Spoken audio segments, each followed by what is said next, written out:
sayyidina Maulana Muhammad sallallahu alaihi wasallam. Ini yang pertama jenengan harus matur nuwun sama Dr. Bunyai Aina.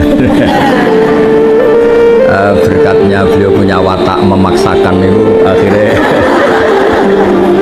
Terus kalau cerita sedikit tentang beliau cerita wudhu. Wudhu itu begini. Nanti di akhirat itu malaikat itu tidak secanggih Allah. Malaikat itu ora pinter-pinter banget. Tentu pinter Allah subhanahu wa ta'ala. Sehingga nanti itu kata Nabi, sabda Nabi itu kalau orang wudhunya sempurna, basuh wajah sempurna, tangan, kepala sempurna, itu nanti sinarnya itu terang benderang. Sehingga identifikasi kalau ini ashabil yamin, kanan ya kanan, kalau kiri ya kiri. Jadi yang gelap gulita itu kiri, yang terang benderang itu kanan. Kalau wudhu jenengan nggak bener itu jenisnya yang kelap-kelip. Nah ini bisa kegaruk kemana-mana karena mau dikanankan sinarnya nggak cukup, mau dikirikan nyatanya ada sinar. Nah, itu terus kata Allah ini yang jenis ini menjadi ashabul araf karena pas digaruk sama malaikat identitasnya tidak nopo jelas. Maka kata Nabi, inna ummati yut'auna yaumal qiyamati hurran muhajjalin. Umatku nanti dipanggil Allah itu dalam keadaan wajahnya bersinar, tangan kakinya bersinar. Terus Nabi ngendikan min asari wudhu, semua itu efek dari wudhu. Kalau wudhunya sempurna, sinarnya itu sempurna. Nah, maka tadi ini Aina cerita panjang lebar tentang wudhu. Jadi begini ya, wudhu itu meskipun sah dalam madhab Syafi'i ya. Dalam madhab Syafi'i itu kalau ngusap kepala itu sedikit pun itu apa? Sah.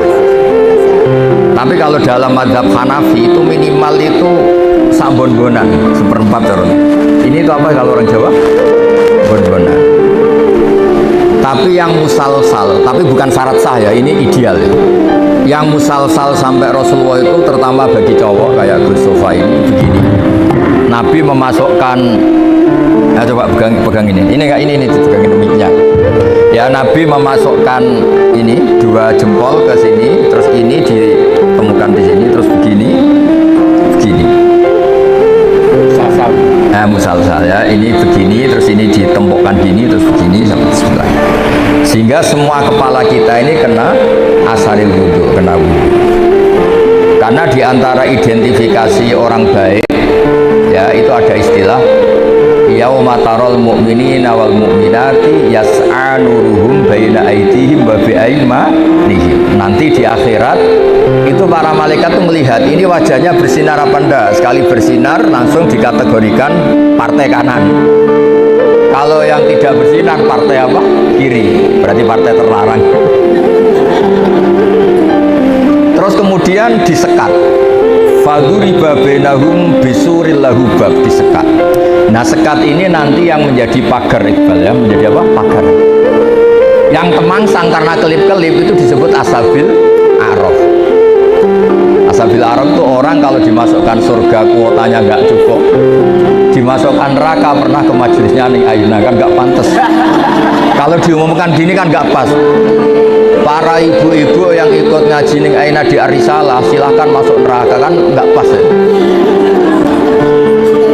Makanya penting bikin paradok itu penting supaya kita tidak sah masuk apa? Neraka. Makanya ada pengarang Burdah itu terkenal sekali. Pernah dengar tuh kitab apa? Burdah. Itu yang ngarang namanya Muhammad bin Said Al-Busiri. Namanya itu Muhammad. Bener-bener Muhammad namanya. Beliau dalam doanya itu lucu, ya Allah nama saya ini Muhammad, sehingga kalau nanti kau manggil wahai Muhammad masuklah neraka neraka, itu paradok. Engkau adalah zat yang nggak pantas bersikap apa? Paradok. Wahai Muhammad masuklah ke, itu paradok apa pas? Paradok. Makanya terus disunatkan punya nama yang baik supaya nanti misalnya, nah sehingga kalau nama kita kadung misalnya nama biasa atau nama Jawa nggak apa-apa, tapi nanti punya nama baru ikut majelis apa? Taklim atau majelis ar-risalah. Jadi wudhu itu penting sekali. Jadi di surga neraka itu definisinya Allah itu yaumatab yaddu wujuh, di hari ada wajah-wajah bersinar, watas waddu wujuh, ada wajah-wajah yang gelap. Itu yang menjadi alasan Allah mana yang perlu masuk surga, mana yang perlu masuk neraka. Nah, tentang tauhid supaya sampai tidak terjebak ateis atau komunis. Saya pernah ngaji sama orang-orang Pertamina di pondoknya Gus Zufur Maimun, yang isi beliau sama saya. Ada orang tanya, Gus, andaikan ada orang ateis atau komunis atau non, dia sosialnya bagus tapi nggak iman sama Allah, dia suka bersedekah, berderma, masa ia menjadi ahli neraka? Kayaknya kok kasihan ya. Padahal kata kitab akidah, orang yang kafir termasuk neraka meskipun dia baik secara apa? Sosial. Terus saya punya analogi. Analogi itu kias. Misalnya saya punya rumah, ini rumah saya, ada kulkas isinya buah lengkap, ada makanan, rampatan, ada semua. Terus ini Gus Iqbal atau Gus Sofa ini masuk, terus ibu-ibu dibagi, ini silahkan makan, silahkan makan. Kira-kira orang itu nganggap Gus Sofa itu baik, menurut saya dulu, apa maling? Dari segi ngasihnya baik, tapi yang dikasihkan milik orang. Tidak ngakui jasanya yang punya. Ketika Anda baik tapi ateis, oh silahkan minum, tapi kamu nggak pernah berpikir kalau itu minum itu ciptaannya Allah Subhanahu. Oh silakan tempat rumahku, memangnya bunyi gayanya baik karena bikinannya Allah Subhanahu. Masuk toh? Artinya betapa fatalnya orang yang tidak ngakui Allah Subhanahu wa ta'ala. Ketika orang nggak ngakui eksistensi Allah, ternyata dia ngamal atau berderma dengan sesuatu yang tidak miliknya, tapi merasa miliknya. Itu buruk apa baik? Buruk. Nah, itu kenapa orang-orang yang tidak ngakui eksistensi Allah, apapun baiknya tetap kena sanksi. Itu ibarat Gus Sofa atau Gus Iqbal ini masuk rumah saya, isi kulkas disedekahkan, isi uang disedekahkan. Dari segi sedekahnya baik, tapi ditangkap tuh sama bubuluan itu dianggap pidana ya. Itu kira-kira diapresiasi apa ditangkap? Ditangkap apa diapresiasi? Ibu-ibu kalau numpang suami sedekah sama tetangga gak pamit suami, diapresiasi apa dimarahi? Nah, itu pentingnya iman sama Allah Subhanahu. Kalau kita iman kan kita ngasih tetangga tidak sok berjasa karena kita yakin uang ini milik Allah Subhanahu. Makanya saya termasuk kiai baik. Kata orang banyak saya ini kan termasuk kiai pinter. Tapi kenapa saya tetap tawadhu? Karena saya tahu ilmu saya itu milik Allah Subhanahu. Sehingga saya tidak perlu nuntut dengan hormat saya, ngisot, nggak perlu. Ya sudah begini sudah bagus. Jadi dulu itu sahabat ditanya, ini cerita nyata. Ibu-ibu mulai dulu kan tukang demo. Ya nggak pernah bener lah mulai dulu, memang sudah gitu. Tapi tetap masuk surga karena nanti malaikatnya bisa didemo kalau nggak masuk surga. Ibu-ibu itu ngaji sama Nabi. Itu ada yang jilbabnya miring, ada yang nggak pas, mungkin sebagian ada yang, pokoknya ada yang nggak pas. Mungkin Nun Sewu ada yang sebagian, pokoknya nggak pas. Ya pas ngaji sama Rasulullah. Ya Nabi betul, Nabi Sayyidul Awalin wal Akhirin. Bareng Umar datang ke majelis, semuanya iktadar mal hijab, semuanya menata apa? Hijabnya rapi gitu. Aku yakin ini adikan tidak ada nih, mungkin nggak setegang ini. Misalnya sama saya saja, mungkin ibu-ibu rileks, ini ngaji sama orang baik, jadi rileks. Ketika Umar datang itu langsung iktadar, semuanya nata apa? Jilbabnya. Umar mana tersinggung. Dasar perempuan-perempuan jelek, nggak punya akhlak sama Rasulullah pakai jilbab nggak bener, tapi sama saya malah bener. Jawabnya ibu-ibu, karena Rasulullah itu baik. Karena Rasulullah itu wa anta afaddu wa akhlak. Afaddu itu Anda itu orang yang sadis, bisanya nyalahkan, biasanya marah. Kamu bisa tahu kan yang mirip Rasulullah itu siapa? Yang mirip Umar itu siapa? Jadi intinya itu Rasulullah itu ya punya majelis untuk perempuan. menunjukkan itu punya akibat dan Nabi tetap melanjutkan. Makanya punya akibat tuh sering ibu-ibu mulai dulu yang engkek ya banyak, yang caper ya banyak, sehingga Aisyah tuh cemburu. Dasar Nisaul Ansor. Iya, caper kali Kanjeng Nabi. Untung Nabi sudah nggak ada. Kalau masih kasihan tuh kiai-kiai nggak payu jadi kiai itu. Ya Nabi kan ganteng, sopan. Nah, sehingga terus Aisyah cemburu, Sayyidah Aisyah cemburu, terus Nabi malah muji. Sebaik-baiknya perempuan atau perempuan Ansor, tidak malu tanya urusan apa? Agama. Tapi Aisyah tetap melihat itu sensitif ya, cemburu. Karena kadang tanyanya perempuan Ansor itu sampai urusan privat, urusan khas perempuan, tentang menyelesaikan haid itu gimana, mandi dari haid gimana. Saat itu kan belum ada syariat, belum ada pondok, belum ada majelis taklim. Jadi memang yang menerangkan harus Nabi sendiri.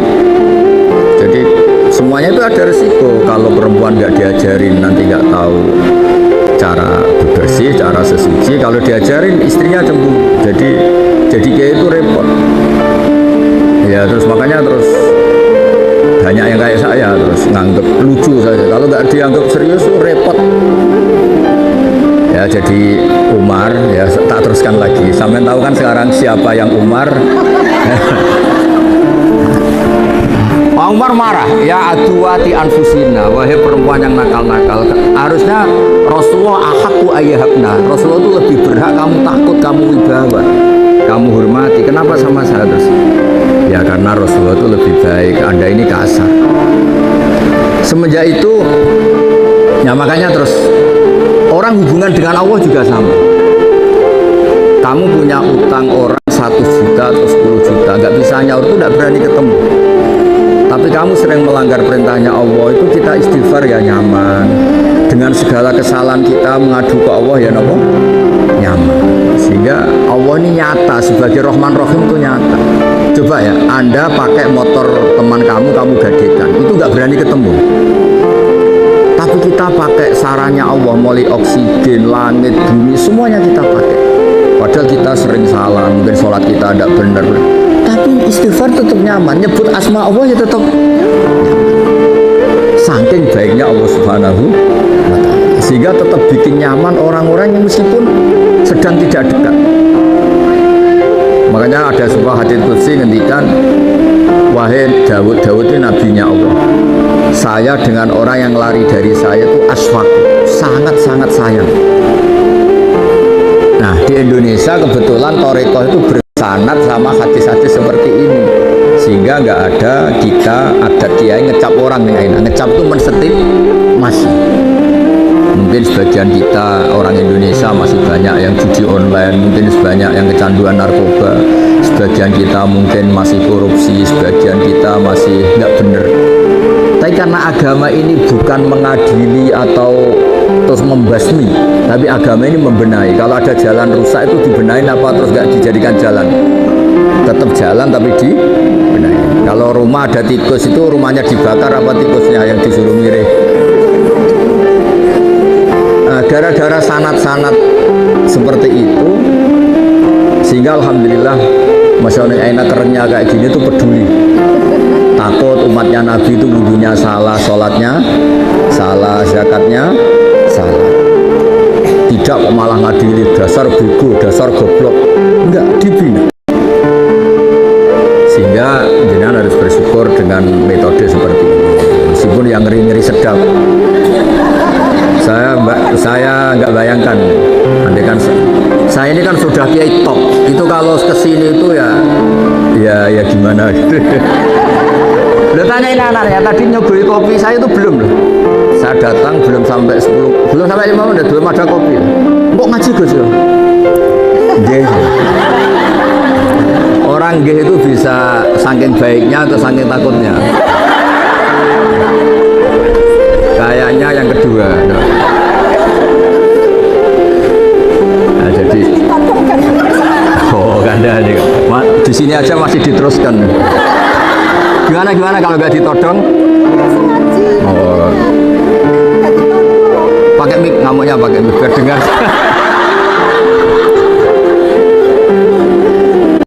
Saya itu dekat sekali sama Mbak Ma'ruf, suaminya nih kayaknya itu beda betul. Mbak Ma'ruf itu anteng ngaji. Kalau sama saya saya itu diskusi apa? Ikhya. Lu tanya ini anak-anaknya. Diskusi kitab Ikhya itu. Kalau sama-sama nih ini diajari tukaran. Gus harus ada RMI perempuan.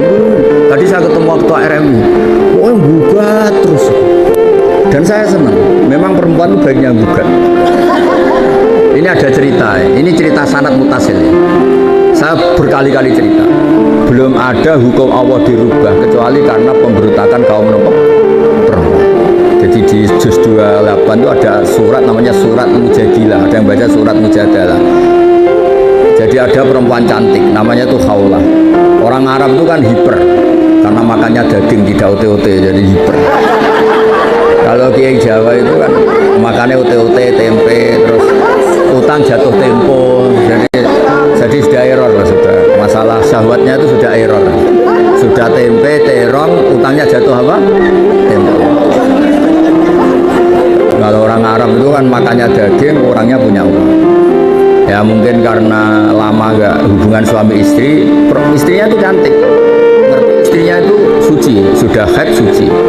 Pas masih sholat tuh diajak hubungan suami istri kan nggak mau, setelah wiridan ya nggak mau. Terus dia marah, didihar, belum dicerai, didihar itu ada satu bahasa yang setingkat talak. Ya pokoknya gitulah, ada satu bahasa setingkat talak. Terus dia merasa gimana kok sampai gini kayak sudah dia agak kecewa dengan perilakunya sendiri. Matur Rasulullah, ya Rasulullah saya ini tadi begini-begini. Nabi bilang, oh yang kamu katakan itu gimana silati tolak, yang kamu katakan itu semakna dengan tolak, berarti istri kamu udah halal bagi kamu. Ya laki yang mandok-mandok, meskipun dia tuh ya iman, istrinya cantik kok hilang. Waduh, gara-gara kata itu terus kehilangan apa? Istri.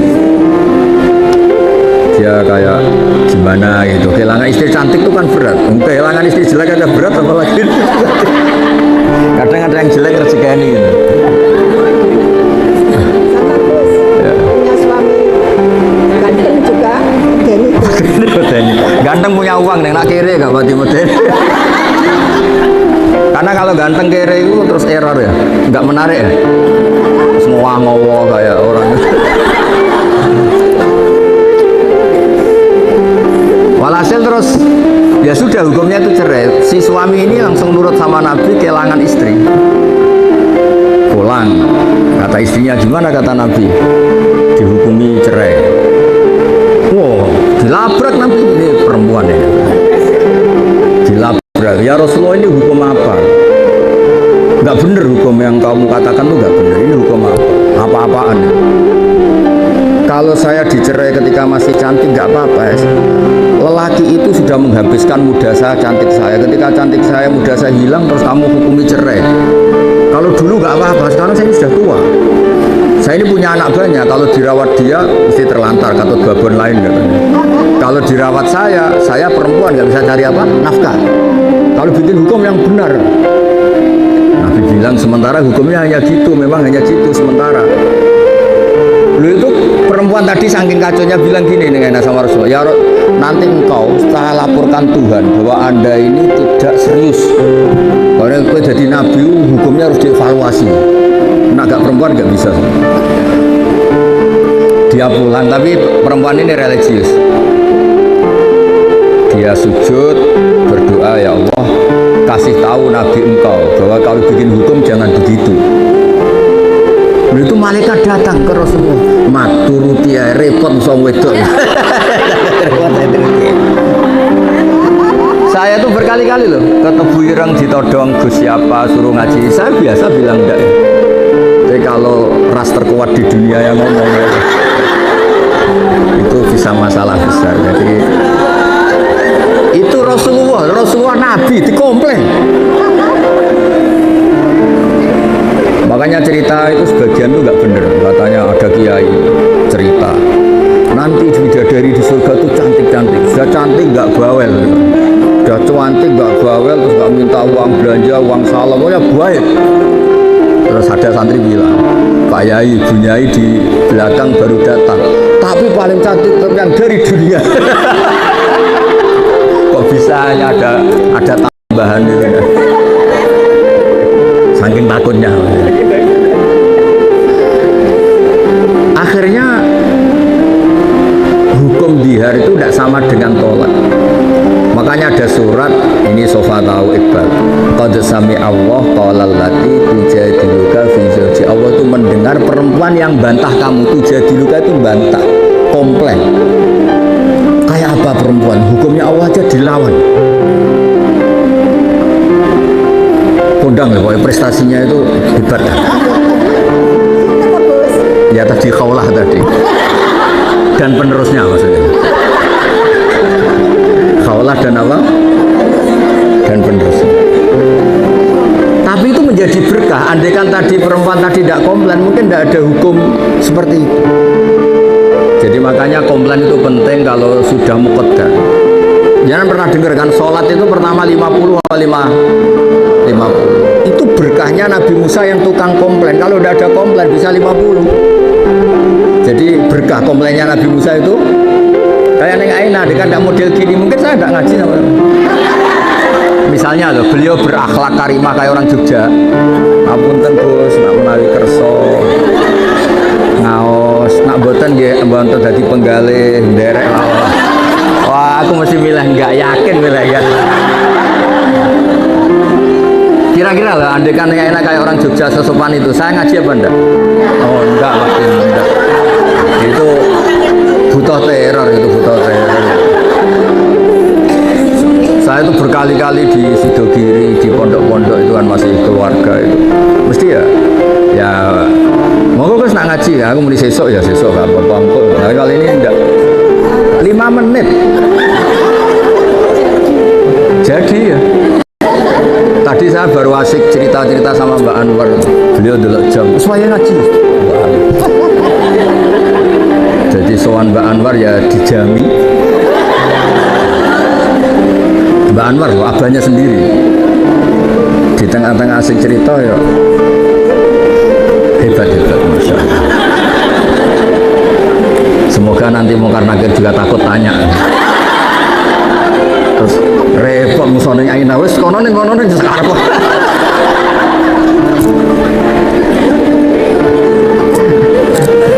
Jadi Allah itu memang zat yang luar biasa. Sesuatu itu kalau didesain sesuai awalnya itu mesti bagus. Meskipun kita kadang nggak cocok. Misalnya perempuan itu komplain, itu ya memang Allah desain gitu. Mungkin baiknya komplain.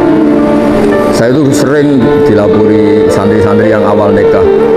Gus, istri saya itu sering minta uang saya, padahal saya ini orang miskin, gimana ya? Tak jawab, ya sudah minta lelaki lain. Oh jangan Gus. Langsung berarti itu ya memang sunnahnya perempuan mau minta uang siapa kalau nggak sama.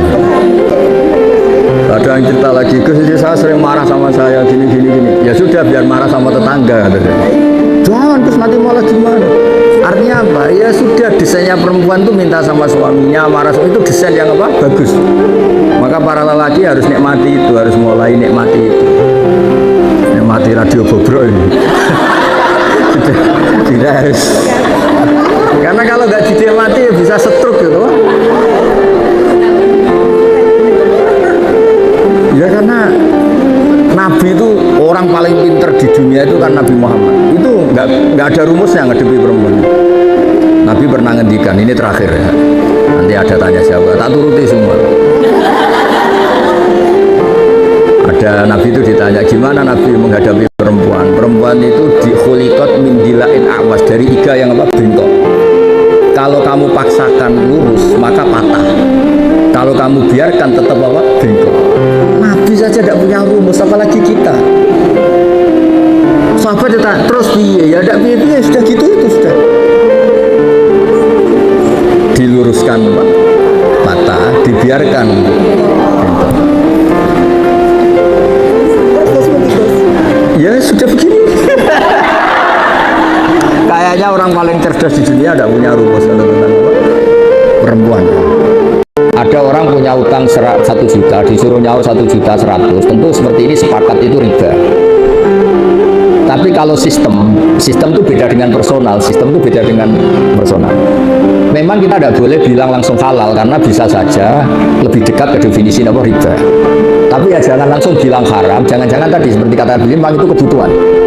Kebutuhan gini, sekarang investor itu bisa nggak utang tanggane 1 miliar untuk investasi, tidak bisa, karena yang menyediakan itu kan pasti utang tonggo kan paling utang lorong gitu obat, utang modal itu kan. Nah, nggak apa-apa, hukum nggak jelas itu nggak apa-apa. Kalau harus nggak jelas ya sebaiknya nggak jelas. Makanya di Nabi itu ngendikan halal ya jelas, haram ya jelas. Tapi selalu ada antara halal dan haram. Itu jadi kalau yang makanya dulu Mbah Maimun itu sering bilang usahakan sama-sama berurusan dengan bank itu bank pemerintah atau bank negara.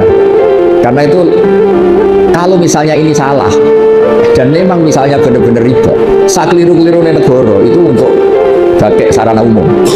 Bayangkan keliru sekalipun, bayangkan keliru, apalagi kalau tidak keliru. Tapi saya ulang lagi, bukan berarti terus menafikan yang swasta bukan. Tapi ini cerita kalau ada pilihan. Misalnya gini, haji lewat negara sama swasta, asal keliru-keliru negara karena negara. Misalnya gini contoh gampang. Kemenak atau haji atau di lembaga-lembaga sosial negara, Kemensos atau BUMN, tentu salah itu banyak sebagai manusia. Tapi sekeliru-kelirunya negara, ada PLN, ada jalan, ada jembatan. Yang kembali ke rakyat itu jumlahnya tetap besar. Misalnya Kemenak ya pasti ada salahnya namanya manusia. Tapi ada kantor KUA, ada sarana prasarana, ada penyuluhan, ada gedung haji di mana-mana. Sehingga swasta ya baik menopang pemerintah, tapi kalau sama-sama milih itu yang mendekati darurat Bu Lilis memang sistem negara. Artinya sesuatu yang dengan tanda kutip awalnya nggak boleh untuk menjadi boleh kan nunggu status darurat. Dan yang sering darurat adalah keputusan pemerintah. Misalnya menetapkan Syawal, secara ilmiah orang Indonesia tuh banyak yang mandiri bisa falak banyak. Tapi kan subjektivitasnya tinggi. Makanya kemarin yang Kemis saja ada, bukan sekedar yang Jumat, yang Kemis saja ada. Ya jadi boleh kalau masalah perbankan itu sudah didiskusikan. Tentu ada kadar lebih yang pengganti administrasi sebagai pekerja. Ada lebih yang karena memang mendekati definisi riba. Itu kan kita tidak pernah tahu. Lebih itu kan ada lebih yang karena memang terus nilai uang. Kan macam-macam. Nah, menurut saya hal yang kita tidak harus tahu persis, nggak apa-apa kita bilang. Karena Nabi ketika ada halal jelas, ya ada haram jelas, tapi di tengah-tengah itu tidak jelas.